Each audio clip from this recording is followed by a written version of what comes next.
আসসালামু আলাইকুম শিক্ষার্থী বন্ধুরা, আজকে আমি নিয়ে এসেছি ষষ্ঠ শ্রেণীর অষ্টম অধ্যায়ের তথ্য উপাত্ত অধ্যায় নিয়ে। তো এখানে আমি একটি সিরিজ উঠিয়েছি, ধারা উঠেছি। এই ধারা থেকে আমি মদ্যক বের করব। কী বের করবো? মদ্যক বের করবো। তা আগে এটাকে আমি ক্রমানুসারে সাজিয়ে পাই। আগে আমি এটাকে ক্রমানুসারে সাজাই। ক্রমানুসারে সাজিয়ে পাই। সাজিয়ে পাই।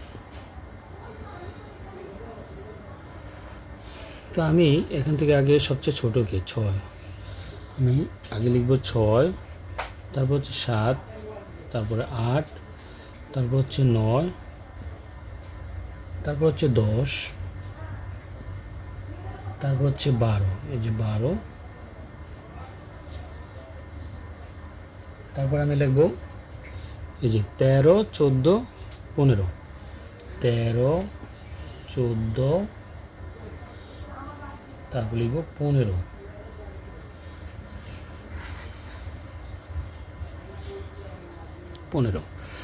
এখন আমি দেখি সংখ্যাগুলি গণি। কয়টা সংখ্যা? 1, 2, 3, 4, 5, 6, 7, 8, 9। টোটাল সংখ্যা হচ্ছে 9টা। তাইলে অবশ্যই এটা বিজুর সংখ্যা, মানে বিজুর। এই ধারাটা হচ্ছে কি বিজুর, যেহেতু 9টা। তাহলে আমরা এটা হচ্ছে বিজোড়ের মধ্যক। এটা হচ্ছে কি বিজোড়ের মধ্যক। এটা হচ্ছে বিজোড়ের ক্ষেত্রে মধ্যক। বিজোড়ের ক্ষেত্রে এটা হচ্ছে বিজোড়ের ক্ষেত্রে মধ্যক। বিজোড়ের ক্ষেত্রে মধ্যকটা হবে কি? বিজোড়ের ক্ষেত্রে মধ্যকের সূত্রটা আমরা বের করবো। তাহলে মধ্যক সমান সূত্রটা হবে n + 1/2। তো এখন আমি এখানে n মানে টোটাল সংখ্যা কয়টা? 1, 2, 3, 4, 5, 6, 7, 8, 9টা। তাহলে আমি লিখব যে 9 + 1/2।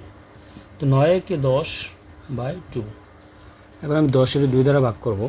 10-এর 2 দ্বারা ভাগ করলে হবে 5। 5 দুগুণে 10, মানে 5, মানে 5তম পদটা বের করবো। তাহলে 5তম পদ। তো এখানে 5তম পদ কত?